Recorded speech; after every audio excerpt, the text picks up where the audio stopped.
On Wednesday, the House Judiciary Committee will hear from constitutional scholars on grounds for impeachment.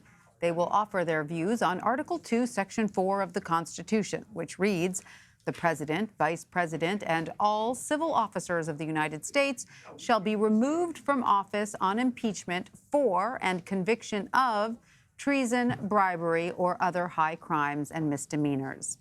This same hearing took place in 1998 during the impeachment of President Bill Clinton. Georgetown law professor Susan Low Bloch was among the experts who testified 21 years ago. And Susan joins me now from Washington. Welcome, Susan. It's such a pleasure to have you with us. Thank you so much. Thank you. My pleasure. Now, in your testimony to the House Judiciary Subcommittee, you discussed the specific grounds for impeachment. Let's listen to what you said. But the fact that the Constitution specifically enumerates treason and bribery as the quintessential impeachable offenses suggests that impeachable wrongs are those that undermine the state or our constitutional system. As others have indicated, it is acts by which the president or other civil officers misuses his office to undermine the state or otherwise acts in a way to threaten the constitutional scheme that are the principal subjects of impeachment. So let me get right to the heart of the matter right here in 2019. Do you believe that President Trump's efforts with Ukraine amount to bribery as laid out in the Constitution? His actions are clearly an abuse of his office. What he has done is use the money that Congress appropriated to try and get Ukraine to help him undermine Biden, his potential political rival, and undermine our election and political system. So that is abuse of his office and an impeachable offense. And so then what would you say to those who cite Gerald Ford's famous quip that an impeachable offense is whatever a majority of the House of Representatives considers it to be at a given moment in history? Well, I think that's a little cynical. I mean, in some sense, it's true because if a majority of the House votes for it, then that is an impeachment. It's up to the Senate then to not convict if there's really no abuse of office. I don't believe Ford would have said that after he became president. I think it was an unwise use of his language. Right. Okay. So where do you think then we might see the most nuance tomorrow when these constitutional law experts will be facing questions from both Democrats and Republicans? Well, I don't know what Jonathan Turley is going to say. He's the one who's selected by the Republican members of the committee. Sorry. I suspect the other three are going to say that Trump's withholding of the money for Ukraine and his soliciting help in the gathering dirt on a Biden is going to be impeachable. I'm not sure how Jonathan Turley is going to get out of that. So let me ask you about the other part of the argument the Democrats are likely to lay out. Aside from the Ukraine piece of it, they're likely to bring up articles of impeachment relating to obstruction based on what they say was the president intimidating witnesses and asking witnesses who'd been subpoenaed by Congress to testify not to testify, preventing them from testifying. When you look at those actions as related to impeachable offenses outlined in the Constitution, do you believe that those also rise to the level of impeachable offenses?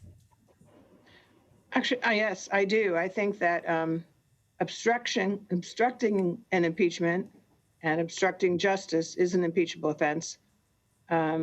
Nixon would have been charged with those had he not resigned. And I think that there are also some charges in the Mueller report that may, in fact, be raised in this impeachment. So, Susan, back in 1998, there was talk as to whether President Bill Clinton's actions made him unfit for office. And here's how you addressed that at the time. Let's listen. But the inquiry is not whether the president is fit or unfit for office. That's clearly not the terminology adopted by the Constitution. It's much too broad and amorphous. I agree that a president who does commit treason, bribery, or other high crimes and misdemeanors is unfit for office. But those are the only actions for which he can be impeached and removed by the Congress. Any other transgressions which some believe might make him unfit for office are to be judged not by the Congress, but by the electorate. I cannot stress enough the fact that the framers deliberately rejected a parliamentary system, and that if we lower the bar of what constitutes and warrants impeachment, we will be moving unconstitutionally toward. So, Susan, there you sort of make the distinction between offenses that require removal by Congress or offenses that require removal by the electorate in the next election. And of course, you must be aware that some who are arguing that the president should remain in office, that yes, maybe he did do some untoward things with Ukraine, but they don't rise to the level of impeachment, and that the American people can make their own decision in 2020. Do you think that that argument holds water in this case? The difference between what Trump has done and what Clinton did is that Trump has abused his office. He has used his office for personal gain. And Clinton didn't do that. Clinton clearly misbehaved in the office and should be criticized for it. But it is not an abuse of office and doesn't warrant removal of the president.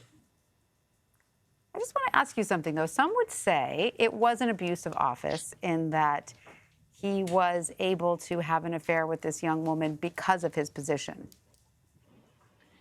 Well, I do think now in the Me Too movement, we probably would look at what Clinton did a little differently than we did back in 1999. And I'm still not sure it would be an impeachable offense. It's clearly untoward behavior. I'm not sure that's what the founders had in mind when they said treason, bribery, or other high crimes and misdemeanors. Right. And so lastly, then, what would your advice be tomorrow for the legal scholars who will be facing questions tomorrow? I think they would say much of what I just said, that the actions that President Trump has taken did abuse his office for personal gain. And that's the kind of event that warrants a charge of impeachment. All right. Well, Susan Low Bloch, we thank you so much for joining us and sharing all of your expertise with us. We really appreciate it. Thank you.